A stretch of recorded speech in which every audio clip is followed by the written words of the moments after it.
अब बछड़ू साढ़ हो जा। फगुनी बयार बहुत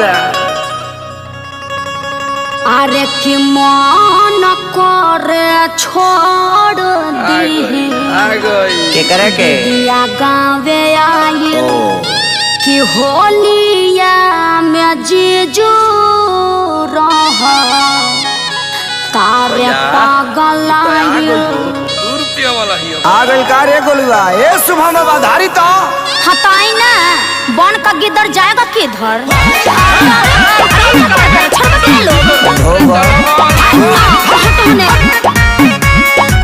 होलिया में आयल बानी जीजा तहरा गावे अच्छा बात तो हम तैयार जैसा लगला रंग लगावे अब जीजू थोड़ा रहम कीजिए होलिया में आयल बानी जीजा तहरा गावे तू तो हम तैयार जैसा लगला रंग लगावे मुंह अपन खोल दे हम तारे बात तू बोल दे हम बनत ना अपना के बहुत कुछ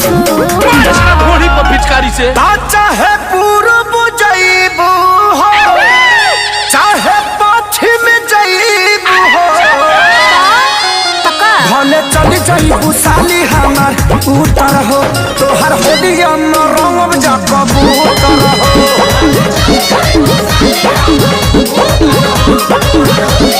सुना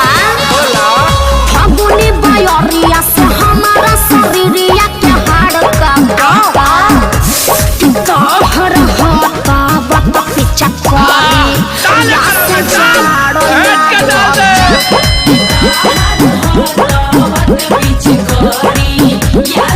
अरे सुमना डिजिटल बहिर कराई करके अरे फिर चालू हो गइल लो मनाली से दिल बनी ए साली ने तनिया आइलो फिचा करिया के भोग लगा ना होलिया में काम करो पड़ाई देवा दीदिया गावे आई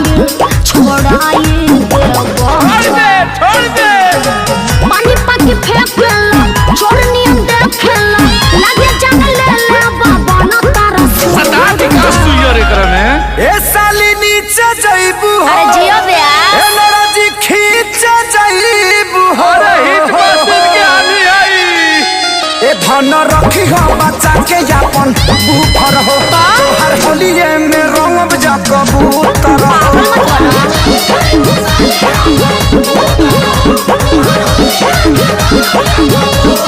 अरे होलिया क्या मुरचा छोड़ा बतानी आवा छोड़ा दी एक कवन हिताई निभावा तानी जीजा एक कवन हिताई निभाए समझा द लोगन का जीजा ना तो ठीक ना होई मसाला कभी की बात देखिए विवेक जी ठीक नहीं कर रहे हैं अरे काय शुभम सोना जी सती तकिया खोदब जकानी अरे जियो वो छोटू रावत जवाब नहीं खाता है करे जाहो तोहरे पवनाच कि फगुआ